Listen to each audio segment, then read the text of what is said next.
Fitness આજે આપણે બનાવીશું વ્રત કે ઉપવાસ માટે એકદમ સ્વાદિષ્ટ એવી 6 નવી ફરાળી રેસીપી, જેમાં આપણે ફરાળી સેન્ડવિચ ખૂબ જ ઓછા સમયમાં કુકરમાં, દૂધીનો હલવો, ફરસાણવાળાની દુકાન જેવી ફરાળી પેટીસ, સાબુદાણાની ખીર અને સાથે સાબુદાણાને પલાળ્યા વગર એકદમ ક્રિસ્પી અને નવી રીતે સાબુદાણાના વડા બનાવીશું. અને અહીંયા આપણે બટેટાનો શીરો બનાવીશું. તો ચાલો બનાવીએ ઝટપટ બની જતી 6 નવી ફરાળી વાનગી. રેસીપી ગમે તો વિડીયોને લાઇક કરજો, શેર કરજો અને આવા જ નવા વિડીયો માટે મારી ચેનલને સબસ્ક્રાઇબ કરી બેલ બટનને જરૂરથી ક્લિક કરજો. તો હવે પહેલાં આપણે બનાવીશું એકદમ નવી રીતે સાબુદાણાને પલાળ્યા વગર સાબુદાણાના વડા. સૌથી પહેલાં સાબુદાણા વડા સાબુદાણાને પલાળ્યા વગર બનાવવા માટે અહીંયા મેં 1 કપ કાચા સાબુદાણા લીધા છે. ઘણીવાર એવું થતું હોય કે વ્રત કે ઉપવાસ હોય અને આપણે સાબુદાણાને પલાળવાનું ભૂલી જઈએ, તો એવા સમયે ગરમા ગરમ સાબુદાણાના વડા ખાવા હોય તો તમે આ રીતે બનાવી શકો છો. અહીંયા આપણે જે સાબુદાણા લીધા છે એને આપણે એક પેનમાં ઉમેરી દઈશું અને સ્લો મીડિયમ ગેસની ફ્લેમ પર 2 થી 3 મિનિટ માટે સાબુદાણાને શેકી લેશું. તો સાબુદાણાને આપણે શેકવાના એટલા માટે છે કે સાબુદાણા થોડા ક્રિસ્પી થઈ જાય અને એની અંદર જે કાંઈ મોઇશ્ચર હોય એ બધું દૂર થઈ જાય. અહીંયા આપણે આ વડા બનાવવા માટે સાબુદાણાનો પાવડર કરવાનો છે. તો હવે અહીંયા 2-3 મિનિટ જેટલો સમય થયો છે. સાબુદાણા આપણા સરસ શેકાઈ ગયા છે. તો સાબુદાણાને આપણે ઠંડા થવા દેશું. તો 5 થી 7 મિનિટમાં સાબુદાણા રૂમ ટેમ્પરેચર પર આવી ગયા છે. તો હવે આપણે સાબુદાણાને મિક્સર જારમાં લઈ લેશું અને એનો ભૂકો કરી લેશું.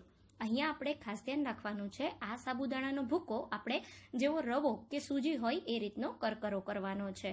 સાબુદાણાનો ભૂકો થઈ ગયો છે તો એને આપણે મિક્સિંગ બોલમાં લઈ લેશું. અને હવે આપણે વડાને બાઇન્ડિંગ અને સરસ સ્વાદ આપવા માટે બાફેલું બટાકું ઉમેરીશું. અહીંયા મારું મોટી સાઇઝનું બટાકું છે તો મેં 1 લીધું છે. તમે નાના બટાકા લેતા હોય તો 2 પણ લઈ શકો.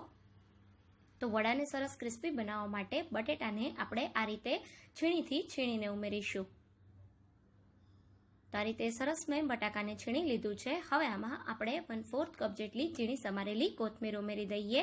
સાથે 2 મીડિયમ સાઇઝના તીખા લીલા મરચાં ઉમેરી દઈશું. 1 ઇંચ છીણેલા આદુનો ટુકડો ઉમેરી દઈએ. અહીંયા હું જે સામગ્રી ઉમેરું છું એમાંથી તમે વ્રત કે ઉપવાસમાં જે ના ખાતા હોય એને સ્કીપ કરી શકાય. 1 ટીસ્પૂન જેટલું જીરું ઉમેરી દઈશું, 1/2 ટીસ્પૂન જેટલો મરી પાવડર ઉમેરીશું અને સાથે 1/2 ટીસ્પૂન જેટલું નમક ઉમેરી દઈશું. સાથે આપણે આ વડાને એકદમ ટેસ્ટી બનાવવા માટે થોડો એવો સંચળ પાવડર ઉમેરીશું. 1/2 ટીસ્પૂન કરતાં પણ મેં ઓછો સંચળ પાવડર લીધો છે. 1 ટેબલસ્પૂન જેટલી ખાંડ ઉમેરીશું અને 1 ટેબલસ્પૂન જેટલો લીંબુનો રસ ઉમેરી દઈશું. અહીંયા તમે લીંબુના રસના બદલે થોડો આમચૂર પાવડર પણ ઉમેરી શકો છો. 1 ટેબલસ્પૂન જેટલા શીંગના દાણાનો ભૂક્કો ઉમેરી દઈશું અને હવે બધું સારી રીતે મિક્સ કરી લેશું. તો પહેલાં તમારે આમાં પાણી બિલકુલ નહીં ઉમેરવાનું, એમને જ આને સારી રીતે મિક્સ કરવાનું. તમને આ રીતે બધું મિક્સ કરો અને જો આ રીતે લોટ જેવું ટેક્સચર ના આવતું હોય, મિશ્રણ કોરું કોરું લાગતું હોય તો તમે 1 ટેબલસ્પૂન જેટલું પાણી યુઝ કરી શકો છો. આ રીતનો લોટ જેવું ટેક્સચર થઈ જાય એટલે હવે આપણે આ રીતે એક ચોપબોર્ડ લેશું. ચોપબોર્ડ પર થોડું તેલ લગાવી દઈશું જેથી આપણું જે મિશ્રણ છે એ બિલકુલ ચોંટે નહીં અને પછી આ રીતે આપણે લાંબો એવો એક રોલ વાળી લેશું. તો તમે જોઈ શકો છો અહીંયા મેં સરસ રોલને વાળી લીધો છે. અહીંયા આજે સાબુદાણા વડા બનાવું છું એનો ઓવેલ શેપ એટલે કે થોડો લાંબો શેપ કરું છું. પણ તમારે ગોળ થેપલી જેવો શેપ કરવો હોય, આપણા ડોનટ જેવા હોય એનો શેપ આપવો હોય કે પછી તમારે કોઈ પણ ફ્લાવર કે કટલેટનો મોલ્ડથી શેપ આપવો હોય તો એમ પણ આપી શકાય. અહીંયા આપણે આ રીતે બધા એક સરખા લુવા તૈયાર કરી લેશું અને હવે આનો શેપ આપવા માટે થોડું આ રીતે લંબગોળ શેપ કરી અને બંને સાઈડને સરખી કરી લેશું. તો તમે જોઈ શકો છો સરસ અહીંયા મેં એક રોલને વાળી લીધો છે. તો વડા બનાવવા માટે આપણે બિલકુલ આ રીતે બધા વડાને તૈયાર કરી લેશું. તો એકવારનું મિશ્રણ તૈયાર થઈ જાય પછી બિલકુલ એ જ રીતે ફરી થોડું મિશ્રણ આ રીતે લઈ ચોપબોર્ડ પર થોડું તેલ લગાવી દેવાનું જેથી મિશ્રણ બિલકુલ ચોંટે નહીં અને પછી તમે આ રીતે સરસ લાંબો રોલ બનાવી એક સરખા પીસ કરી અને એના શેપ આપી દો. તો આ રીત એકદમ સહેલી છે અને આ જ્યારે તમે કુરકુરા વડા બનાવશો તો જોઈને જ ખાવાનું મન થાય એવા સરસ તૈયાર થશે. તો મેં જેમ તમને પહેલાં કહ્યું એમ શેપ તમે કોઈ પણ આપી શકો છો. અહીંયા મેં આ રીતનો ઓવેલ શેપ આપી અને બધા વડાને સારી રીતે તૈયાર કરી લીધા છે. તમે જોઈ શકો છો કેટલા મસ્ત તૈયાર થયા છે. હવે આ વડાને આપણે 10 મિનિટ માટે ફ્રીઝરમાં રાખી દેશું. તમે આ રીતે વડા તૈયાર કરી કોઈ ઝીપ પાઉચમાં કે એરટાઇટ કન્ટેનરમાં ભરી ફ્રીઝરમાં 3 થી 4 દિવસ સુધી સ્ટોર કરી શકો છો. જ્યારે પણ ખાવાનું મન થાય ત્યારે તમે વડાને ફ્રાય કરી અને ગરમા ગરમ તૈયાર કરી શકો છો. તો હવે આપણા વડા રેસ્ટ કરે ત્યાં સુધીમાં આપણે ચટપટી ચટણી બનાવી લેશું. તો આ વડા સાથે સર્વ થતી સ્પેશિયલ ચટણી બનાવવા માટે અહીંયા મેં લીધી છે 1 કપ જેટલી કોથમીર. એની સાથે આપણે થોડું લીલું નાળિયેર ઉમેરીશું. લીલું નાળિયેર ઘરમાં ના હોય તો સ્કીપ પણ કરી શકાય. સાથે 1 તીખું લીલું મરચું, 1 ઇંચ આદુનો ટુકડો, 1 ટેબલ સ્પૂન જેટલા અધકચરા વાટેલા શિંગદાણાનો ભૂક્કો અને સાથે આપણે આમાં 1 ટેબલ સ્પૂન જેટલી ખાંડ ઉમેરી દઈશું. તો મારે ચટણીમાં મીઠાશ ના ઉમેરવી હોય તો સ્કીપ પણ કરી શકાય. અડધી ચમચી જેટલું અથવા સ્વાદ પ્રમાણે નમક ઉમેરી દઈશું અને અહીંયા હું 1 ટેબલ સ્પૂન જેટલું દહીં લઉં છું. દહીંના બદલે તમે થોડો લીંબુનો રસ પણ લઈ શકો છો, પણ દહીંથી એકદમ સરસ થીક ચટણી તૈયાર થશે. હવે ચટણી સરસ પીસાઈ જાય એના માટે થોડું પાણી ઉમેરી અને સારી રીતે ચટણીને પીસી લઈએ. તો તમે જોઈ શકો છો એકદમ મસ્ત આપણી ચટણી તૈયાર થઈ ગઈ છે. આ ચટણી સાથે તૈયાર કરેલા તમે વડા ખાશો તો બહુ જ ટેસ્ટી લાગશે. આ ચટણીને તમે થોડી વાર માટે ફ્રીઝમાં પણ મૂકી શકો છો. હવે અહીંયા 10 મિનિટ જેટલો સમય થયો છે. આપણા વડા એકદમ સારી રીતે સેટ થઈ ગયા છે. તો હવે આપણે આ વડાને ફ્રાય કરીશું. વડાને ફ્રાય કરવા માટે અહીંયા મેં તેલને ગરમ કરવા મૂકી દીધું છે. ગરમ તેલમાં આ રીતે થોડું વડાનું પીસ ઉમેરીએ તો તમે જોઈ શકો છો ધીરે ધીરે કરીને ઉપર આવે છે. તો બસ આ રીતનું મીડિયમ એવું તેલ ગરમ કરવાનું છે. હવે ગરમ તેલમાં એકવારમાં જેટલી સમાય એટલી આપણે કટલેટ કે વડા ઉમેરી દઈશું. ગેસની ફ્લેમ અહીંયા આપણે મીડિયમ રાખવાની છે. મીડિયમ ગેસની ફ્લેમ પર આ વડાને તળાતા 5 થી 7 મિનિટ જેટલો સમય લાગે છે. તમે જ્યારે વડા ઉમેરશો ત્યારે તેલમાં આ રીતે એકદમ બબલ આવશે, પણ થોડી જ વારમાં બધા બબલ બેસી જશે. તો આ રીતે વડા ઉમેર્યા પછી થોડી વાર એને બિલકુલ નહીં ચલાવવાના અને એને થોડા સેટ થવા દેવાના. 2 થી 3 મિનિટ જેટલા વડા સેટ થાય પછી આ રીતે તમારે વડાની સાઈડને ચેન્જ કરવાની. તમે વડાની સાઈડને ચેન્જ કરવા માટે ચમચીનો યુઝ પણ કરી શકો છો. આ રીતે સરસ બધા વડા ઉપર આવી જાય પછી તમે આસાનીથી એની સાઈડને ચેન્જ કરી શકો છો. આ રીતે બરાબર એની સાઈડને ચેન્જ કરી અને મીડિયમ ગેસની ફ્લેમ પર એકદમ ક્રિસ્પી વડા થાય ત્યાં સુધી તળી લેવાના. તો અહીંયા તમે જોઈ શકો છો કેટલા મસ્ત આપણા વડા દેખાય છે અને મીડિયમ ગેસની ફ્લેમ પર જ્યારે આ ક્રિસ્પી વડા તૈયાર થશે ત્યારે એને ખાવાની બહુ જ મજા આવશે. તમે જોઈ શકો છો 5 મિનિટમાં એકદમ સરસ ગોલ્ડન બ્રાઉન ક્રિસ્પી કલર આવી ગયો છે. તો હવે સારી રીતે બધું તેલ નિતારી અને વડાને આપણે પ્લેટમાં લઈ લેશું. હવે આપણે બનાવીશું ખૂબ જ ઓછા સમયમાં કુકરમાં દૂધીનો હલવો.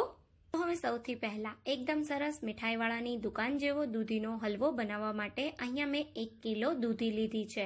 દૂધી તમારે એકદમ તાજી લેવાની અને જ્યારે પણ તમે દૂધી લેવા જાઓ ત્યારે દૂધીની ઉપર આ રીતે અંગૂઠાથી પ્રેસ કરવાનું. તમે આ રીતે અંગૂઠાથી દૂધી પર પ્રેસ કરશો તો હલકું એવું અંગૂઠાનું નિશાન દૂધી પર પડશે. આવી દૂધી એકદમ સરસ તાજી હોય અને આ દૂધીમાં બીનો ભાગ બહુ જ ઓછો હોય છે. તો તમારે આ રીતની મીડિયમ થીક એવી દૂધી પસંદ કરવાની. હવે દૂધીનો થોડો ઉપરનો અને નીચેનો પાર્ટ કાઢી લેશું અને આ રીતે સહેજ એવો નાનો ટુકડો દૂધીનો કરી અને અંદરનો જે સફેદ ભાગ છે એને આપણે થોડો ચાખી લેવાનો. ઘણીવાર દૂધી પણ કડવી આવતી હોય છે, તો જો હલવા માટે કડવી દૂધી આવી જશે અને તમે ડાયરેક્ટ ગ્રેટ કરીને હલવો બનાવી દેશો તો એ હલવાનો સ્વાદ બિલકુલ સારો નહીં લાગે. તો આ રીતે સરસ દૂધી ચાખ્યા પછી સરસ દૂધી મીઠી છે તો આ રીતે આપણે દૂધીની છાલ ઉતારી લેશું. તમે જોઈ શકો છો મેં સારી રીતે દૂધીની છાલ ઉતારી લીધી છે. હવે આપણે આ દૂધીના આ રીતે મીડિયમ ટુકડા કરી લેશું અને આ ટુકડાને આપણે ગ્રેટ કરવાના છે. તો અહીંયા આપણે થોડું જાડું એવું ખમણ થતું હોય એવા ખમણીથી આપણે દૂધીને ખમણવાની છે. આ હલવાને આપણે કુકરમાં બનાવવાના છીએ, તો તમે સહેજ જાડું ખમણ થતું હોય એવી ખમણીથી દૂધીને ખમણશો તો એકદમ સરસ તમારો હલવો બનશે.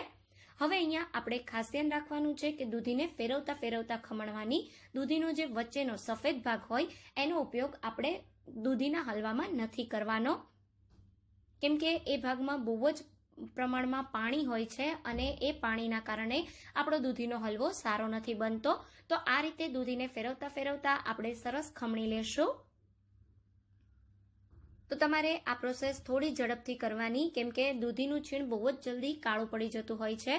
તો અહીંયા તમે જોઈ શકો છો મેં સારી રીતે દૂધીને ખમણી લીધી છે અને બહુ જ સરસ આપણું દૂધીનું ખમણ તૈયાર થઈ ગયું છે. અને દૂધીને ખમણ્યા પછી આ ખમણને વધારે સમય તમારે નથી રાખવાનું. હવે અહીંયા તમે જોઈ શકો છો આ દૂધીને ખમણ્યા પછી જે સફેદ ભાગ વધ્યો છે દૂધીનો, આનો ઉપયોગ તમે એકદમ ટેસ્ટી દૂધીનું સૂપ બનાવવા માટે કરી શકો છો. આમાં થોડું પાણી, ચપટી જેટલો હળદર પાવડર અને થોડું નમક ઉમેરી કુકરમાં 2 વિસલ કરી લો અને પછી જે પાણી વધે એ પાણીને ફરીથી તમે ઘીમાં વઘાર કરી અને એકદમ ટેસ્ટી સૂપ બનાવી શકો છો. હવે અહીંયા આપણું જે છીણ છે એ છીણનો ઉપયોગ આપણે હલવો બનાવવા માટે કરી લઈએ. તો હલવાને મેં જેમ તમને પહેલા કહ્યું એમ આપણે કુકરમાં બનાવીએ છીએ. તો કુકરમાં આપણે 1/4 કપ જેટલું ઘી ઉમેરી દઈશું. કુકરની ગેસની ફ્લેમ મેં મીડિયમ રાખી છે. મીડિયમ ગેસની ફ્લેમ પર આ રીતે ઘી મેલ્ટ થાય અને હલકું એવું ઘી ગરમ થાય એટલે આપણે દૂધીનું છીણ ઉમેરી દઈશું. તો તમે જોઈ શકો છો મેં છીણને બિલકુલ કાળું નથી પડવા દીધું. તમે દૂધીને છીણી લો પછી તરત જ તમારે દૂધીનો હલવો બનાવવાનું સ્ટાર્ટ કરી દેવાનું. એકવાર ગરમ ઘીમાં દૂધી જશે પછી એ બિલકુલ કાળી નહીં પડે. તો હવે હાઈ મીડિયમ ગેસની ફ્લેમ પર આપણે 5 થી 7 મિનિટ માટે ઘી સાથે દૂધીને શેકી લેશું. તો અહીંયા તમારે ગેસની ફ્લેમ થોડી હાઈ રાખવાની, જેથી દૂધીનું જે કાંઈ પાણી થાય એ બધું પાણી અત્યારે તમે દૂધીને શેકો ત્યારે જ બળતું જશે. તો હવે અહીંયા તમે જોઈ શકો છો મેં 5 મિનિટ માટે દૂધીને શેકી લીધી છે. દૂધી આપણી પહેલા કરતાં શ્રિંક થઈ ગઈ છે. તો હવે આ સ્ટેજ પર આપણે આમાં અડધા કપ કરતાં થોડું વધારે દૂધ ઉમેરીશું. અહીંયા તમે તાજું અને મલાઈ કાઢ્યા વગરનું દૂધ લેશો તો હલવાનું ટેક્સચર બહુ જ સરસ આવશે. દૂધને એકદમ સારી રીતે આપણે દૂધી સાથે મિક્સ કરી લઈએ. અને હવે આ રીતે દૂધ સરસ દૂધી સાથે મિક્સ થઈ જાય અને આ રીતે દૂધમાં સરસ બબલ આવવા માંડે ત્યાં સુધી તમારે આને થવા દેવાનું. તો 2 થી 3 જ મિનિટમાં આ રીતે સરસ દૂધમાં બબલ આવવા માંડશે અને દૂધી જે છે એ બધા દૂધને સરસ એબ્ઝોર્બ પણ કરવા માંડશે. તો બસ આ રીતે સરસ બબલ આવે એટલે આપણે કુકરનું ઢાંકણ બંધ કરી દઈશું અને મીડિયમ ગેસની ફ્લેમ પર આ દૂધીને ફક્ત એક જ વિસલ કરીશું. ખાસ ધ્યાન રાખવાનું છે ગેસની ફ્લેમ મીડિયમ અને એક વિસલ થાય એટલે તરત જ તમારે ગેસને બંધ કરી દેવાનો. હવે અહીંયા તમે ગેસ બંધ કરી દો પછી કુકરનું પ્રેશર એની જાતે પૂરું થવા દેવાનું અને કુકરનું પ્રેશર પૂરું થાય એટલે તરત જ તમારે કુકરનું ઢાંકણ ખોલી લેવાનું. હવે અહીંયા આપણી દૂધી જે છે એ ઠંડી થાય ત્યાં સુધીમાં આપણે દૂધીના હલવામાં ઉમેરવા માટેના ડ્રાયફ્રૂટને ફ્રાય કરી લેશું. ડ્રાયફ્રૂટને ફ્રાય કરવા માટે અહીંયા આ રીતની નાની પેનમાં 1 ટેબલસ્પૂન જેટલું ઘી ગરમ કરવા મૂકીશું. ઘી ગરમ થાય એટલે 5 થી 6 નંગ જેટલી બદામની ફ્લેક્સ અને સાથે 5 થી 6 નંગ જેટલા કાજુના ટુકડા ઉમેરી દઈશું. તો પહેલા આપણે કાજુ અને બદામને એકદમ સારી રીતે હલકો કાજુ બદામનો કલર ચેન્જ થાય ત્યાં સુધી ફ્રાય કરી લેશું. તો તમે જોઈ શકો છો હલકા એવા આપણા કાજુ અને બદામનો કલર ચેન્જ થવા માંડ્યો છે. થોડો કાજુ બદામનો કલર ચેન્જ થાય અને તમને એવું લાગે કે કાજુ બદામ તળાવા આવ્યા છે ત્યારે તમારે એમાં કિસમિસ ઉમેરવાની છે. કિસમિસને તળાતા બહુ જ ઓછો સમય લાગે છે એટલે કાજુ બદામ તમારા 95% જેટલા થઈ જાય ત્યારે તમારે કિસમિસ ઉમેરવાની. કિસમિસ ઉમેરી એને સારી રીતે મિક્સ કરીશું અને તમે જોઈ શકો છો કિસમિસ જે છે એ તરત જ ફૂલવા માંડી છે. તો આ રીતે હલકી આપણી કિસમિસ ફૂલવા માંડે, સરસ મજાની કિસમિસ ફ્રાય થઈ જાય એટલે આપણે ગેસને બંધ કરી દઈશું અને આ ફ્રાય કરેલા ડ્રાયફ્રૂટને આપણે એક બોલમાં લઈ લેશું જેથી આપણા ડ્રાયફ્રૂટ બિલકુલ બળી ના જાય.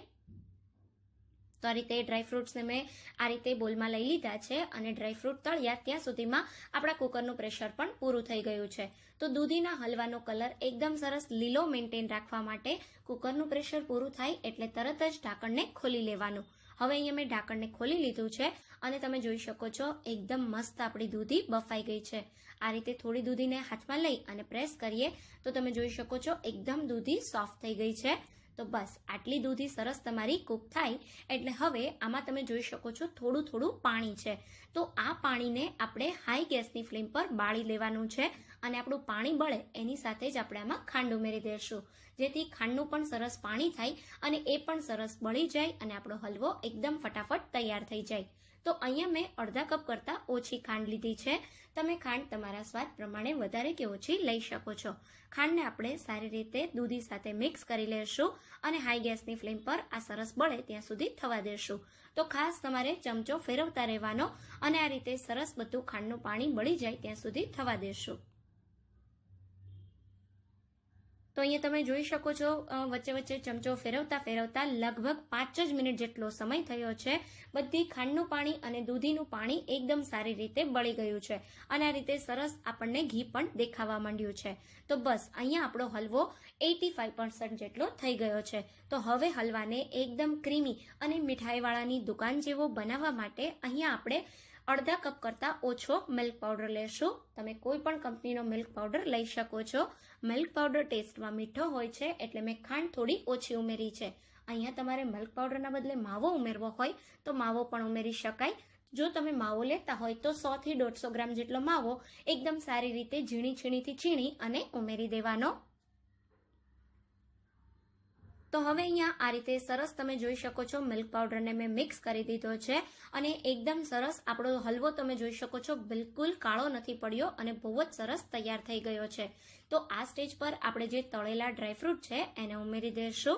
ડ્રાયફ્રૂટની સાથે સાથે અહીંયા આપણે એકદમ સરસ બજાર જેવો હલવાનો કલર લાગે એના માટે ચપટી જેટલો ગ્રીન ફૂડ કલર ઉમેરીશું. તમારે કલર ના ઉમેરવો હોય તો બિલકુલ સ્કીપ કરી શકાય. હવે અડધી ટીસ્પૂન જેટલો એલચીનો પાવડર ઉમેરી અને એકદમ સારી રીતે બધી વસ્તુને મિક્સ કરી લેશું.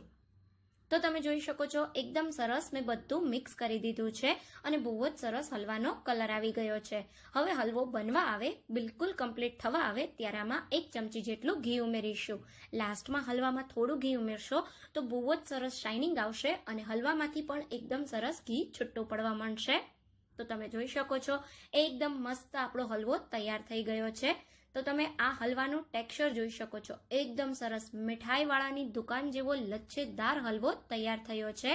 આ હલવાને કુકરમાં બનાવ્યો તો પણ બિલકુલ એકદમ સરસ દૂધીના લચ્છા હલવામાં દેખાય છે.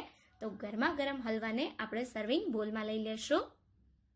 તો તમે જોઈ શકો છો એકદમ સરસ બજાર જેવો જ આપણો હલવો તૈયાર થયો છે. આ હલવાને બનાવવામાં મને ફક્ત 15 જ મિનિટ જેટલો સમય લાગ્યો છે. તો હવે જ્યારે પણ ગળ્યું ખાવાનું મન થાય કે અચાનક કોઈ મહેમાન આવે તો ઝટપટ તમે આ ટેસ્ટી દૂધીનો હલવો બનાવી શકો છો. તો હવે આપણે બનાવીશું ફરાળી સેન્ડવિચ. હવે સૌથી પહેલા એકદમ હેલ્ધી અને ટેસ્ટી ફરાળી સેન્ડવિચ બનાવવા માટે મેં અહીંયા 1 કપ મોરૈયો લીધો છે અને સાથે આપણે અહીંયા 1/4 કપ જેટલા સાબુદાણા લેશું. બંનેને મિક્સર જારમાં લઈ આનો આપણે એકદમ સરસ પાવડર તૈયાર કરી લેશું. તો આ રીતે તમે વ્રત કે ઉપવાસમાં મોરૈયો અને સાબુદાણાનો પાવડર તૈયાર કરી અને 1 મહિના સુધી સ્ટોર કરી શકો છો. આ પાવડરમાંથી તમે ઘણી બધી નવી રેસિપીઓ બનાવી શકો છો. એ રેસિપીઓની લિંક ડિસ્ક્રિપ્શન બોક્સમાં મેં આપેલી છે. હવે તૈયાર કરેલા પાવડરમાં આપણે અડધા કપ જેટલું પાણી ઉમેરીશું અને સાથે આપણે અહીંયા 2 ચમચી જેટલું દહીં ઉમેરીશું. તો આ રીતે આટલું ઉમેરી અને સારી રીતે મિક્સ કરી લેશું. તો આમાં આપણે જરૂર લાગે તો હજી થોડું પાણી ઉમેરીશું. તો અહીંયા તમે જોઈ શકો છો મેં એકદમ સરસ બધું મિક્સ કરી લીધું છે. હજી મને આ મિક્સર થોડું ઠીક લાગે છે તો આપણે આમાં હજી 2 ટેબલ સ્પૂન જેટલું પાણી ઉમેરી દઈએ. તો અહીંયા ટોટલ મેં અડધો કપ અને એની ઉપર 2 ટેબલ સ્પૂન જેટલું પાણી ઉમેર્યું છે. અહીંયા તમારે ખાસ ધ્યાન રાખવાનું આ બેટર ઢીલું ના થઈ જાય. હવે આને 10-15 મિનિટ માટે રેસ્ટ આપી દઈએ. હવે આપણું બેટર રેસ્ટ કરે છે ત્યાં સુધીમાં આપણે એકદમ ટેસ્ટી અને ચટપટો સેન્ડવિચ માટેનો મસાલો બનાવી લેશું. તો એના માટે મેં અહીંયા એક કડાઈમાં 2 ટેબલ સ્પૂન જેટલું ઘી ગરમ કરવા મૂક્યું છે. ઘી ગરમ થાય એટલે આપણે આમાં 1 ઇંચ આદુનો ટુકડો અને 2 મીડિયમ સાઇઝના લીલા મરચાં કટ કરીને ઉમેરીશું.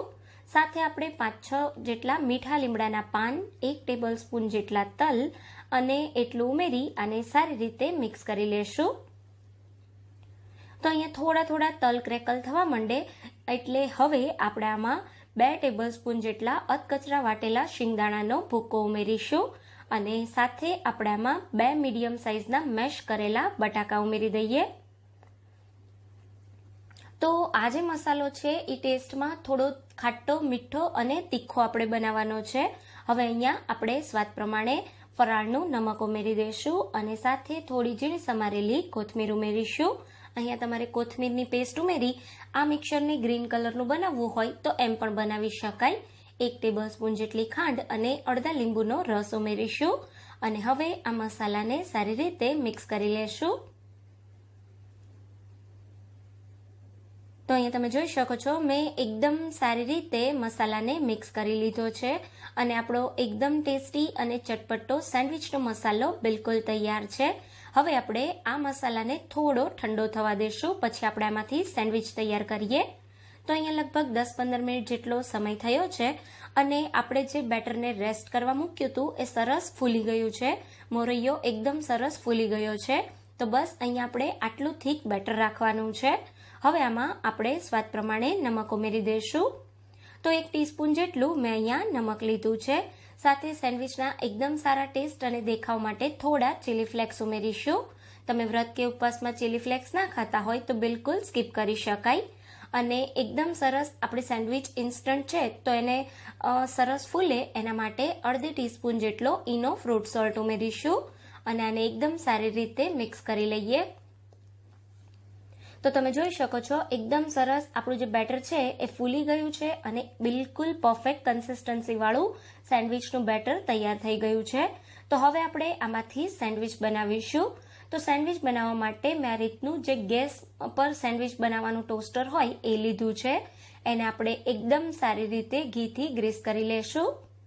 તો આ સેન્ડવિચ ટોસ્ટરને આપણે બંને બાજુથી એકદમ સારી રીતે ગ્રીસ કરવાનું છે. તો આ રીતે સરસ આપણું જે ટોસ્ટર છે એ ગ્રીસ થઈ જાય એટલે હવે આપણે તૈયાર કરેલું જે બેટર છે એ બેટરને આપણે આમાં ઉમેરીશું. તો એકદમ સરસ સાઈડ પર અને બધી બાજુ એકદમ સારી રીતે તમારે બેટર ઉમેરવાનું છે. તો પહેલા આપણે અહીંયા 1 ચમચા જેટલું બેટર ઉમેરીશું. પછી હવે આના પર આપણે જે તૈયાર કરેલો સેન્ડવિચનો મસાલો છે એને ઉમેરી દઈશું. તો અહીંયા મસાલાની ક્વોન્ટિટી થોડી વધારે રાખવાની. મસાલાનો સ્વાદ આ સેન્ડવિચમાં બહુ જ સારો લાગે છે એટલે થોડું તમારે મસાલો વધારે ઉમેરવાનો. હવે મસાલાને સારી રીતે બધી બાજુ થોડો સ્પ્રેડ કરી દેશું. તો આ રીતે મસાલાને થોડો સ્પ્રેડ કર્યા પછી સેન્ડવિચને એકદમ ટેસ્ટી બનાવવા માટે આપણે આમાં થોડું ચીઝ ઉમેરીશું. તો હું અહીંયા જે નાની ચીઝની ક્યુબ આવે એની આ રીતે પતલી સ્લાઇસ કરીને ઉમેરું છું. તમારે ચીઝને ગ્રેટ કરીને ઉમેરવું હોય તો એમ પણ ઉમેરી શકાય અને જે માર્કેટમાં ચીઝની સ્લાઇસ મળે છે એનો યુઝ કરવો હોય તો એ પણ કરી શકાય. હવે આ રીતે આપણે ચીઝ ઉમેર્યા પછી આ બેટરને આજે આપણે મસાલો અને ચીઝ ઉમેર્યું છે એને એકદમ સારી રીતે બેટરથી કવર કરી દઈશું. તો અહીંયા જે મસાલો અને ચીઝ છે એ બિલકુલ દેખાય નહીં એ રીતે તમારે ઉપર બેટર લગાવવાનું છે. આ રીતે સરસ બેટરને એકદમ સારી રીતે સેટ કર્યા પછી હવે આને આપણે ટોસ્ટરને બંધ કરી દઈશું અને આ સેન્ડવિચને 10 મિનિટ માટે થવા દઈશું. તો ગેસની ફ્લેમને મીડિયમ રાખવાની છે. આ જે ગેસની સેન્ડવિચ છે એ બહુ જ જલ્દી બની જાય છે અને બળી ના જાય એનું તમારે ખાસ ધ્યાન રાખવાનું. એટલે આ રીતે તમે સરસ બંધ કરી દો. પછી 5 મિનિટ પછી તમારે આની સાઈડને એકવાર હળવા હાથે ચેન્જ કરી લેવાની અને ફરીથી આને આપણે 2-3 મિનિટ માટે થવા દેશું. ટોટલ આ સેન્ડવિચને બનતા મેં જેમ તમને કહ્યું એમ 8 થી 10 મિનિટ જેટલો સમય લાગે છે. તો 7-8 મિનિટ થઈ જાય એટલે આપણે સેન્ડવિચને આ રીતે હળવા હાથે ખોલી લેશું. તો તમે જોઈ શકો છો એકદમ સરસ આપણી સેન્ડવિચ સેટ થઈ ગઈ છે પણ ઉપરથી એકદમ સરસ સેન્ડવિચનો ગોલ્ડન બ્રાઉન અને ક્રિસ્પી કલર આવે એના માટે આપણે ફરીથી થોડું ઘી લગાવી દઈશું. તો આ રીતે થોડું ઘી લગાવવાથી સેન્ડવિચ એકદમ સરસ ઉપરથી ક્રિસ્પી બને છે. તો બંને બાજુથી આપણે સરસ ઘી લગાવી અને ફરીથી આ સેન્ડવિચને આપણે 2-3 મિનિટ માટે મીડિયમ ગેસ પર થવા દઈશું. તો તમે જોઈ શકો છો અહીંયા મેં સરસ ઘી લગાવી દીધું છે. અહીંયા મેં જેમ ઘીનો યુઝ કર્યો છે એમ તમારે બટર યુઝ કરવું હોય તો બટર પણ યુઝ કરી શકાય. હવે આને ફરીથી 2-3 મિનિટ માટે થવા દઈશું. તો અહીંયા 2 મિનિટ પછી તમે જોઈ શકો છો એકદમ સરસ આપણી સેન્ડવિચ તૈયાર થઈ ગઈ છે. બહુ જ સારો સેન્ડવિચનો કલર આવી ગયો છે. તમે બંને સાઈડથી સેન્ડવિચ જોઈ શકો છો. તો તૈયાર છે આપણી એકદમ ક્રિસ્પી ટેસ્ટી ફરાળી સેન્ડવિચ. તો હવે આપણે બનાવીશું ઝટપટ બની જતી સાબુદાણાની ખીર. તો હવે સૌથી પહેલાં સાબુદાણાની ખીર બનાવવા માટે મેં અહીંયા 1/4 કપ સાબુદાણા લીધા છે. હું અહીંયા અડધા લીટર દૂધમાંથી ખીર બનાવું છું, તો અડધા લીટર દૂધ સાથે આપણે 1/4 કપ જેટલા સાબુદાણા જોઈશે. હવે જો તમારી સાબુદાણાની ખીરમાં સાબુદાણા એકબીજાને ચોંટી જતા હોય, એકદમ સરસ છૂટા ના રહેતા હોય, તો તમે આ સ્ટેપને ખાસ ફોલો કરજો. સાબુદાણાને 4 થી 5 વાર પાણીથી એકદમ સારી રીતે ધોવાના છે, જેથી સાબુદાણામાં રહેલો બધો સ્ટાર્ચ દૂર થઈ જાય અને ખીરમાં સાબુદાણા એકદમ સરસ છૂટા છૂટા રહે. તો અહીંયા મેં 4 થી 5 વાર સાબુદાણાને સરસ ધોઈ લીધા છે. હવે આપણે જેટલા સાબુદાણા લીધા છે એટલું જ આપણે અહીંયા પાણી લેવાનું છે. તો તમે જે કપ કે વાટકી ભરી અને સાબુદાણા લીધા હોય એ જ કપ ને વાટકી ભરી પાણી ઉમેરી દેવાનું અને આ સાબુદાણાને 3 થી 4 કલાક માટે પલાળી દેશો. 3-4 કલાક પછી અહીંયા તમે જોઈ શકો છો આપણા સાબુદાણાનો દાણો એકદમ સરસ આ રીતે મેશ થાય છે અને આપણા સાબુદાણા એકદમ સરસ છૂટા રહ્યા છે. તો હવે આ સાબુદાણામાંથી આપણે ખીર બનાવવાની છે. તો ઘણીવાર એવું થતું હોય કે સાબુદાણાની ખીર તમે જ્યારે બનાવો ત્યારે ફાટી જતી હોય છે. તો એવું ના થાય એના માટે આપણે અહીંયા જે દૂધ લીધું છે એને પહેલાં આપણે ગરમ કરી લેવાનું છે. અહીંયા આપણે ઠંડુ દૂધ ક્યારેય નથી ઉમેરવાનું. તો પહેલાં અહીંયા આપણે જે અડધો લીટર દૂધ લીધું છે એ દૂધને સાબુદાણા ઉમેરતા પહેલાં એક ઉફાણો આવે ત્યાં સુધી ગરમ કરી લેશું. તો અહીંયા દૂધને મેં ગેસ પર લઈ લીધું છે અને હવે આપણે આ દૂધમાં એક ઉફાણો આવે ત્યાં સુધી ગરમ થવા દેશું. તો અહીંયા લગભગ 5 થી 7 મિનિટ જેટલો સમય થયો છે અને તમે જોઈ શકો છો આપણું દૂધ એકદમ સરસ ગરમ થઈ ગયું છે. આ રીતે સરસ મજાનું દૂધ આપણું એક ઉફાણો આવે એવું ગરમ થાય પછી આપણે આ ગરમ દૂધને થોડા કેસરમાં ઉમેરીશું. અહીંયા મેં 1/4 ટીસ્પૂન જેટલું કેસર લીધું છે, એમાં આપણે દૂધને ઉમેરી દઈશું. ગરમ દૂધમાં આ રીતે તમે થોડીવાર કેસરને પલાળશો તો એકદમ સરસ કેસર પલળી જશે, એનો કલર અને ફ્લેવર એકદમ સરસ આવશે. તો આ આપણે કેસરને થોડીવાર માટે સાઈડ પર રાખી દઈએ અને આ રીતે સરસ દૂધમાં ઉફાણો આવી ગયો છે તો ગેસ બંધ કરી અને ખીર બનાવવા માટે આપણે કડાઈ લઈ લેશું. તો અહીંયા કડાઈમાં મેં 1 ટેબલ સ્પૂન કરતાં પણ ઓછું ઘી લીધું છે. હવે જો સાબુદાણાની ખીર તળિયે ચોંટી જતી હોય તો આ સ્ટેપને ખાસ ફોલો કરવાનું. ઘીને આપણે સાઈડ પર અને તળિયે આ રીતે એકદમ સરસ લગાવી દેવાનું છે. તો અહીંયા તમે જોઈ શકો છો મેં સારી રીતે ઘી લગાવી દીધું છે. તો પહેલાં આપણે ખીરમાં ઉમેરવા માટે ડ્રાયફ્રૂટને તળી લેશું. તો અહીંયા મેં 4 થી 5 નંગ જેટલી બદામના ટુકડા, 4 થી 5 નંગ કાજુના ટુકડા, સાથે અહીંયા મેં થોડી ચારોળી લીધી છે. ચારોળીનો સ્વાદ આ ખીરમાં ખૂબ જ સરસ લાગે છે અને 4 થી 5 નંગ જેટલા પિસ્તા લીધા છે. તો એને આ રીતે આપણે એકદમ લાઇટ બ્રાઉન ડ્રાયફ્રૂટનો કલર થાય ત્યાં સુધી તળવાના છે. અહીંયા આપણા ડ્રાયફ્રૂટ બળી ના જાય એનું ખાસ ધ્યાન રાખવાનું, એટલે હલકો ડ્રાયફ્રૂટનો કલર ચેન્જ થાય એટલે આપણે એને કાઢી લેશું. તમારે અહીંયા કિસમિસ ઉમેરવી હોય ખીરમાં તો જ્યારે ડ્રાયફ્રૂટ તળાવવા આવે ત્યારે થોડી કિસમિસ ઉમેરી અને તમે એને પણ ફ્રાય કરી અને યુઝ કરી શકો છો. તો હવે અહીંયા તમે જોઈ શકો છો આપણા ડ્રાયફ્રૂટ સરસ તળાઈ ગયા છે. તો ડ્રાયફ્રૂટને આપણે પ્લેટમાં લઈ લઈએ. અહીંયા મેં બધા ડ્રાયફ્રૂટને એકદમ સારી રીતે પ્લેટમાં લઈ લીધા છે અને હવે તમે કડાઈમાં ઘી જોઈ શકો છો. બિલકુલ થોડું ઘી છે. જો આ સ્ટેજ પર આમાં વધારે ઘી વધ્યું હોય તો તમે ઘીને થોડું કાઢી લેજો. હવે આપણું જે 1 નાની ચમચી જેટલું ઘી હતું એમાં સાબુદાણા ઉમેરી દેશું અને સાબુદાણાને જસ્ટ 1 જ મિનિટ માટે ઘી સાથે આ રીતે સાતળી લેશું. તો અહીંયા બહુ વધારે સાબુદાણા નથી સાતળવાના, બિલકુલ 1 જ મિનિટ માટે હલકા સાબુદાણા ઉપર ઘીનું કોટિંગ થાય એટલા જ એને સાતળવાના છે.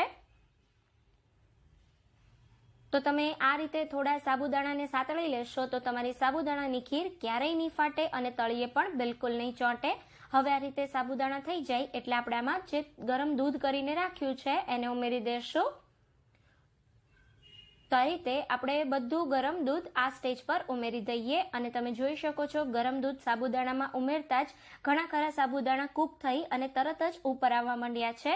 હવે આપણે આ સાબુદાણાને દૂધ સાથે કૂક કરવાના છે. તો 5 થી 7 મિનિટ માટે મીડિયમ ગેસની ફ્લેમ પર આપણે આ ખીરને ઉકાળીશું. તો સરસ જેમ જેમ સાબુદાણા કૂક થતા જશે એમ એમ એનો કલર ટ્રાન્સપરન્ટ થતો જશે અને ધીરે ધીરે કરી અને એકદમ હલકા થઈ અને સાબુદાણા ઉપર આવી જશે. તો અહીંયા તમે જોઈ શકો છો 5 થી 7 મિનિટ પછી આપણા લગભગ સાબુદાણા ઉપર આવી ગયા છે અને એકદમ સરસ સાબુદાણાનો દાણો પણ ફૂલી ગયો છે. તો આ સ્ટેજ પર આપણે આમાં ખાંડ ઉમેરીશું. તો હું અહીંયા અડધા કપ કરતાં થોડી ઓછી ખાંડ લઉં છું. ખાંડ તમે તમારા ટેસ્ટ પ્રમાણે વધારે કે ઓછી કરી શકો છો. તો તો ખાંડ આપણે જ્યારે ઉમેરીએ ત્યારે એને એકદમ સારી રીતે આપણે મિક્સ કરી લેશું અને મીડિયમ ગેસની ફ્લેમ પર બધી ખાંડ સારી રીતે મેલ્ટ થાય ત્યાં સુધી થવા દેશું. તો આપણું દૂધ એકદમ ગરમ છે એટલે ખાંડ બહુ જ જલ્દી મેલ્ટ થઈ જશે. 2 થી 3 જ મિનિટમાં આપણી ખાંડ સરસ મેલ્ટ થઈ ગઈ છે અને આપણી ખીર એકદમ સરસ તૈયાર થઈ ગઈ છે. આ સ્ટેજ પર આપણે આમાં ઇલાયચીનો પાવડર અને ડ્રાયફ્રૂટ ઉમેરીશું. ગેસની ફ્લેમ એકદમ સ્લો કરી આપણે જે કેસરવાળું દૂધ તૈયાર કર્યું છે એને ઉમેરી દઈએ અને એને એકદમ સારી રીતે મિક્સ કરી લઈએ અને આની સાથે જ આપણે 1 ટીસ્પૂન જેટલો ઇલાયચીનો પાવડર ઉમેરીશું. ઇલાયચીના પાવડરનો સ્વાદ આ ખીરમાં એકદમ સરસ લાગે છે અને સાથે આપણે જે ડ્રાયફ્રૂટ તળીને રાખ્યા છે એને ઉમેરી દઈએ. તો તમે આ રીતે તળેલા ડ્રાયફ્રૂટ ખીરમાં ઉમેરશો તો સ્વાદ બહુ જ સારો લાગશે. હવે આપણે એકદમ સારી રીતે બધું મિક્સ કરી લઈએ અને અહીંયા તમે જોઈ શકો છો આપણી ખીર એકદમ સરસ તૈયાર થઈ ગઈ છે. ખીરમાં તમે આ રીતે ચમચો ઉમેરી અને આ રીતે તમે ચમચાની પાછળ જોઈ શકો છો દૂધનું કોટિંગ થાય છે, મતલબ આપણી ખીર બિલકુલ તૈયાર છે. આ જ્યારે હજી ઠંડી થશે ત્યારે થોડી થીક થઈ જશે. તો હવે ગેસને બંધ કરી ખીરને આપણે એકદમ સારી રીતે ઠંડી થવા દઈએ. તો હવે અહીંયા લગભગ અડધા કલાક જેટલો સમય થયો છે. આપણી ખીર એકદમ સરસ રૂમ ટેમ્પરેચર પર આવી ગઈ છે અને તમે જોઈ શકો છો એનો કલર પણ ચેન્જ થઈ ગયો છે. ખીર એકદમ સરસ આ રીતની ઘાટી થઈ ગઈ છે. તો બસ હવે આપણે આ ખીરને સર્વ કરીશું. તમે આ ખીરને 1-8 કલાક માટે રેફ્રિજરેટરમાં મૂકી અને ઠંડી પણ સર્વ કરી શકો છો. હવે આપણે બનાવીશું ફરસાણવાળાની દુકાન જેવી ફરાળી પેટીસ. સૌથી પહેલા એકદમ સરસ બજાર જેવી ફરાળી પેટીસ બનાવવા માટે અહીંયા મેં 3 મીડિયમ સાઇઝના બાફેલા બટેટા લીધા છે. બટેટાને બાફ્યા પછી 1 થી 1.5 કલાક ઠંડા થવા દેવાના અને બટેટા ઠંડા થાય પછી જ તમારે એનો પેટીસ બનાવવા માટે ઉપયોગ કરવાનો, જેથી બટેટામાં મોઇશ્ચર બિલકુલ ના રહે અને તમારી પેટીસ એકદમ સરસ બને. હવે પેટીસ ખાતા સમયે બટેટાનો કોઈ મોટો ટુકડો ના આવે એના માટે આપણે બટેટાને આ રીતે છીણી લેશું. તો 3 બટેટાને આ રીતે છીણ્યા પછી હવે આમાં આપણે 3 ટેબલ સ્પૂન જેટલો તપકીરનો લોટ ઉમેરીશું. તપકીરનો લોટ તમને માર્કેટમાં એકદમ આસાનીથી મળી જશે. તપકીરના લોટની સાથે 1 ટીસ્પૂન જેટલું નમક ઉમેરી એકદમ સારી રીતે બધી વસ્તુને મિક્સ કરી લેશું. તો પેટીસના પડ બનાવવા માટે તમે આ જે લોટ તૈયાર કરો છો બટેટા અને તપકીરનો, એ બિલકુલ તમારો ડ્રાય રહેવો જોઈએ. આમાં મોઇશ્ચર હશે તો તમે પ્રોપર પેટીસને વાળી નહીં શકો. આ રીતે બધું સરસ મિક્સ કર્યા પછી હવે આપણે પેટીસની અંદરનો મસાલો બનાવીશું. પેટીસનો મસાલો બનાવવા માટે અહીંયા મેં 1/4 કપ જેટલું નાળિયેર લીધું છે. ફ્રેશ નાળિયેરને મિક્સરમાં બિલકુલ પાણી ઉમેર્યા વગર મિક્સરને ચાલુ બંધ કરી અને આ રીતનું અધકચરું ક્રશ કરી લેવાનું. આ રીતના નાળિયેરથી જ આ પેટીસનો સ્વાદ એકદમ સરસ લાગશે. હવે આમાં આપણે 1/4 કપ જેટલો શેકેલા સિંગદાણાનો ભૂકો ઉમેરીશું. આ પેટીસમાં શેકેલા સિંગદાણાના ભૂકાનો સ્વાદ બહુ જ સારો લાગશે, પણ અહીંયા તમારે સિંગદાણાનો ભૂકો વધારે નથી ઉમેરવાનો. જેટલું નાળિયેરનું ખમણ લો એટલો જ સિંગદાણાનો ભૂકો લેવાનો. હવે બાઇન્ડિંગ માટે અડધું આપણે બટાકું છીણીને ઉમેરી દઈશું અને સાથે આપણે થોડી ઝીણી સમારેલી કોથમીર ઉમેરીશું. હવે 1 ટેબલ સ્પૂન જેટલી અથવા સ્વાદ પ્રમાણે આદુ મરચાંની પેસ્ટ ઉમેરી દઈશું. અહીંયા અડધી ચમચી જેટલું નમક ઉમેરી દઈએ. સાથે આપણે 1/4 ટીસ્પૂન જેટલો મરી પાવડર ઉમેરીશું. હવે અહીંયા મેં 2 ટેબલ સ્પૂન જેટલા ઝીણા કાજુના ટુકડા લીધા છે અને સાથે આપણે 1 થી 2 ટેબલ સ્પૂન જેટલી કિસમિસ ઉમેરી દઈશું. કાજુ કિસમિસ તમારે પેટીસમાં ના ઉમેરવા હોય તો સ્કીપ પણ કરી શકાય. હવે અહીંયા 2 ટેબલ સ્પૂન જેટલી દળેલી ખાંડ અને 1 ટેબલ સ્પૂન કરતાં થોડો વધારે લીંબુનો રસ ઉમેરીશું. તો આ જે પેટીસ છે એનો જે મસાલો આપણે બનાવીએ એને તમારે ખાટો, મીઠો અને તીખો બનાવવાનો, જેથી પેટીસનો સ્વાદ એકદમ સરસ લાગે. તો અહીંયા તમે જોઈ શકો છો મેં સારી રીતે બધું મિક્સ કરી દીધું છે. હવે આપણે આના નાની નાની સાઇઝના બોલ બનાવી લેશું. તો હાથમાં આપણું મિશ્રણ બિલકુલ ચોંટે નહીં એના માટે હાથ પર આ રીતે થોડું તેલ કે ઘી લગાવી અને નાની નાની સાઇઝના આ રીતના ગોળા વાળી લઈએ. તો આજે આપણે મસાલો તૈયાર કર્યો છે. આ મસાલાને આપણે બટેટાના પડથી કોટ કરી અને એકદમ સરસ પેટીસ બનાવીશું. તો હવે અહીંયા તમે જોઈ શકો છો એકદમ સારી રીતે મેં મસાલાના બોલ તૈયાર કરી લીધા છે. તો હવે આપણે પેટીસને વાળી લઈએ. પેટીસને વાળવા માટે આપણે જે બટેટાનો માવો તૈયાર કર્યો એમાંથી આ રીતે 2 થી 2.5 ટેબલ સ્પૂન જેટલો માવો હાથમાં લઈ અને આ રીતે એની થેપલી બનાવી દઈશું અને પછી આ રીતે એને થોડું હાથથી આ રીતે થોડો શેપ આપી અને સેન્ટરમાં આપણે જે મસાલો તૈયાર કર્યો એને રાખી દઈશું. આ પેટીસને વાળતા સમયે ખાસ ધ્યાન રાખવાનું કે અંદર હવા બિલકુલ ના રહે, એટલે આ રીતે અંગૂઠા આંગળીની વચ્ચે બટેટાના માવાને લઈ અને આ રીતે પ્રેસ કરતા જઈને એકદમ સરસ પેટીસને તૈયાર કરી લેવાની. એક્સ્ટ્રા ઉપરની સાઈડ જે બટેટાનો માવો આવે એને કાઢી લેવાનો અને હાથની મદદથી આ રીતે બરાબર પેટીસનો શેપ આપી દેવાનો. તો તમે જોઈ શકો છો એકદમ સરસ આપણી પેટીસ વળાઈ ગઈ છે. હવે આ પેટીસ એકબીજાને બિલકુલ ના ચોંટે અને ઉપરથી પેટીસ એકદમ ક્રિસ્પી બને એના માટે થોડો તપકીરનો લોટ આ રીતે ઉપર લગાવી દેશું. તો આ રીતે પેટીસની ઉપર તપકીરનો લોટ કોટ કર્યા પછી બે હાથની વચ્ચે આ રીતે પેટીસને ફેરવતા બધો એક્સ્ટ્રા લોટ કાઢી લેશું. તો તમે જોઈ શકો છો એકદમ સરસ અહીંયા આપણી પેટીસ વળાઈ ગઈ છે. તો બિલકુલ આ જ રીતે બધી પેટીસને તૈયાર કરી લઈએ. તો હવે અહીંયા મેં બધી પેટીસ તૈયાર કરી લીધી છે અને તમે જોઈ શકો છો એકદમ સરસ આપણી પેટીસ તૈયાર થઈ ગઈ છે. તો હવે તૈયાર થયેલી પેટીસને આપણે તળી લેશું. પેટીસને તળવા માટે અહીંયા મેં તેલને ગરમ કરવા મૂકી દીધું છે. મીડિયમ તેલ ગરમ થાય એટલે આ રીતે આપણે એક એક કરીને પેટીસ ઉમેરી દઈશું. પેટીસને તળતા સમયે તમારે ગેસની ફ્લેમ હાઈ મીડિયમ રાખવાની છે. સ્લો ગેસની ફ્લેમ પર પેટીસને ક્યારેય નહીં તળવાની. તો આ રીતે કડાઈમાં એકવારમાં જેટલી પેટીસ સમાય એટલી ઉમેરી દેશું અને પછી 1 થી 2 મિનિટ માટે પેટીસને સેટ થવા દેશું. થોડી પેટીસ સેટ થાય પછી આ રીતે જારાની મદદથી હલકા હાથે એની સાઈડને ચેન્જ કરીશું. તો પેટીસનું ઉપરનું પડ એકદમ પાતળું હોવાથી તમારે જારાને આ રીતે હલકા હાથે જ ફેરવવાનો, જેથી પેટીસ આપણી બિલકુલ તૂટે નહીં. તો લગભગ આ પેટીસને તળાતા 5 થી 7 મિનિટ જેટલો સમય થયો છે અને તમે જોઈ શકો છો આપણી પેટીસ એકદમ સરસ તળાઈ ગઈ છે. એકદમ મસ્ત ઉપરથી આપણી પેટીસ ગોલ્ડન બ્રાઉન ક્રિસ્પી થઈ ગઈ છે અને પેટીસમાં બિલકુલ તેલ પણ નથી રહ્યું. તો હવે પેટીસને આપણે પ્લેટમાં લઈ લેશું અને હવે આ પેટીસ સાથે સર્વ થતી સ્પેશિયલ દહીંની ચટણી બનાવીશું. દહીંની ચટણી બનાવવા માટે અહીંયા મેં અડધા કપ જેટલું દહીં લીધું છે. આ ચટણી બનાવવા માટે દહીં તમારે મોળું લેવાનું છે. એમાં આપણે 2 ટેબલ સ્પૂન જેટલો શેકેલા સિંગદાણાનો ભૂક્કો ઉમેરીશું. સાથે એક મીડિયમ સાઇઝનું ઝીણું સમારેલું લીલું મરચું ઉમેરી દઈશું. થોડી ઝીણી સમારેલી કોથમીર ઉમેરી દઈશું અને હવે અહીંયા આપણે અડધી ટીસ્પૂન જેટલું નમક ઉમેરી દઈએ અને સાથે 1 ટેબલ સ્પૂન જેટલી ખાંડ ઉમેરીશું. ત્યારબાદ આપણે આમાં 1/4 ટીસ્પૂન જેટલો મરી પાવડર ઉમેરી દઈશું અને એકદમ સારી રીતે બધી સામગ્રીને મિક્સ કરી લેશું. તમે લાલ મરચું ખાતા હોય તો ચપટી જેટલું લાલ મરચું પાવડર પણ ઉમેરી શકાય. તો હવે અહીંયા તમે જોઈ શકો છો એકદમ સરસ આપણી ઝટપટ બની જતી ટેસ્ટી ફરાળી દહીંની ચટણી બિલકુલ તૈયાર છે. આ ચટણી સાથે તમે તૈયાર કરેલી ફરાળી પેટીસ ખાશો તો પેટીસનો સ્વાદ 100 ગણો વધી જશે. તો હવે આપણે ગરમા ગરમ પેટીસને તૈયાર કરેલી દહીંની ચટણી સાથે સર્વ કરી દઈએ. હવે આપણે બનાવીશું ઝટપટ બની જતો બટેટાનો શીરો. પહેલા બટાકાનો શીરો બનાવવા માટે મેં અહીંયા 3 મીડિયમ સાઇઝના બાફેલા બટાકા લીધા છે. ગ્રામ્સમાં માપો તો 300 ગ્રામ જેટલા આ બટાકા છે. બટાકાને બાફતા સમયે નમક બિલકુલ નથી ઉમેરવાનું. હવે બટાકાનો શીરો બનાવવા માટે આપણે બટાકાને મેશ કરવાના અથવા તો આ રીતની જે ઝીણી ખમણી હોય એનાથી ખમણી લેવાના. તો હું અત્યારે બટાકાને આ રીતે છીણીની મદદથી છીણી લઉં છું.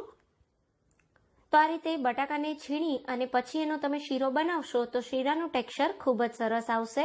અહીંયા તમે જોઈ શકો છો મેં ત્રણેય બટાકાને સારી રીતે છીણીની મદદથી છીણી લીધા છે. તો અહીંયા આપણું બટાકાનું છીણ શીરો બનાવવા માટે બિલકુલ તૈયાર છે. તો હવે આમાંથી આપણે શીરો બનાવીશું. તો હવે શીરો બનાવવા માટે આપણે એક પેનમાં 3 ટેબલ સ્પૂન જેટલું ઘી ગરમ કરવા મૂકી દઈશું. તો અત્યારે હું 3 ટેબલ સ્પૂન જેટલું ઘી લઉં છું. પછી આપણને બટાકાને શેકતા સમયે જરૂર લાગે તો આપણે થોડું ઘી વધારે ઉમેરીશું. તો અહીંયા ઘીને આપણે બિલકુલ થોડું ગરમ થવા દેશું. આ રીતે થોડું ઘી ગરમ થાય એટલે હવે આપણે મીડિયમ ગેસની ફ્લેમ કરી દઈશું અને આપણે જે બટાકાનું છીણ તૈયાર કર્યું છે એને ઘીમાં ઉમેરી દઈશું. અને હવે આપણે મીડિયમ ગેસ પર આ જે છીણેલા બટાકા છે એને ઘી સાથે 3 થી 4 મિનિટ માટે શેકી લેશું. તો ઘી સાથે તમે જ્યારે બટાકાને શેકશો ત્યારે બહુ જ સરસ ઘી સાથે શેકાયેલા બટાકાની ફ્લેવર આવશે અને તમારો શીરો બહુ જ ટેસ્ટી બનશે. તો આપણે બટાકાને આ રીતે કન્ટિન્યુ ચલાવતા રહેશું અને થોડો બટાકાનો કલર ચેન્જ થાય અને એકદમ લાઇટ એવું ઘી છૂટું પડે ત્યાં સુધી આને શેકવાનો છે. તો અહીંયા 3-4 મિનિટ પછી તમે જોઈ શકો છો બટાકામાંથી થોડું બિલકુલ ઉપરની સાઈડ તમે જોઈ શકો છો થોડું ઘી છૂટું પડવા માંડ્યું છે અને એકદમ લાઇટ એવો બટાકાનો કલર પણ ચેન્જ થઈ ગયો છે. શેકાવાની થોડી સુગંધ પણ આવે છે. તો બસ આ સમયે આપણા બટાકા સરસ શેકાઈ ગયા છે એવું માનવું. તો હવે આમાં આપણે ખાંડ ઉમેરીશું. તો અહીંયા મેં અડધા કપ જેટલી ખાંડ લીધી છે. તમારે આમાં ખાંડ વધારે ઉમેરવી હોય તો વધારે પણ ઉમેરી શકાય. હવે ખાંડને આપણે બટાકા સાથે સારી રીતે મિક્સ કરી લેશું અને બધી ખાંડ મેલ્ટ થાય ત્યાં સુધી આ શીરાને થવા દેશું. તો આ ખાંડને મેલ્ટ થતાં 3 થી 4 મિનિટ જેટલો સમય લાગશે. તમારે આ રીતે બટાકાને ચલાવતા રહેવાનું. અહીંયા 3-4 મિનિટ પછી તમે આ રીતે ખાંડના કોઈ ક્રિસ્ટલ છે કે નહીં એ ચેક કરી શકો છો. તમે જોઈ શકો છો બધી ખાંડ સરસ મેલ્ટ થઈ ગઈ છે. તો હવે આપણે આ શીરાની ફ્લેવર હજી વધારવા માટે આમાં 1 ટીસ્પૂન જેટલો એલાયચીનો પાવડર ઉમેરીશું. ત્યારબાદ થોડા કાજુના ટુકડા, થોડા પિસ્તાના ટુકડા અને બદામના ટુકડા ઉમેરીશું. તમારે અહીંયા કિસમિસ ઉમેરવી હોય તો એ પણ ઉમેરી શકાય. અહીંયા ડ્રાયફ્રૂટ તમે તમારી પસંદ પ્રમાણે વધારે કે ઓછું કરી શકો છો. હવે ડ્રાયફ્રૂટ અને એલાયચીના પાવડરને સારી રીતે મિક્સ કરી લેશું. તો અહીંયા તમે જોઈ શકો છો મેં બધું સરસ મિક્સ કરી લીધું છે અને આપણો આ બટાકાનો શીરો ખાવા માટે બિલકુલ તૈયાર છે. તો તમે જોયું ને ફક્ત 5 જ મિનિટમાં આ શીરો બનીને તૈયાર થઈ જાય છે. તો હવે આ શીરાને આપણે એક સર્વિંગ બોલમાં લઈ લેશું અને શીરાને આપણે ઉપરથી થોડા ડ્રાયફ્રૂટથી ગાર્નિશ કરીશું. આજની આ રેસીપી તમને કેવી લાગી અને તમે ક્યારે ટ્રાય કરો છો એ મને કમેન્ટ બોક્સમાં જરૂરથી જણાવજો. સાથે મારી રેસીપી જો તમને ગમી હોય તો તમારા ફ્રેન્ડ્સ અને ફેમિલીમાં શેર કરજો. તો ફરી મળીશું એક નવી રેસીપી સાથે. ત્યાં સુધી થેન્ક્સ ફોર વોચિંગ.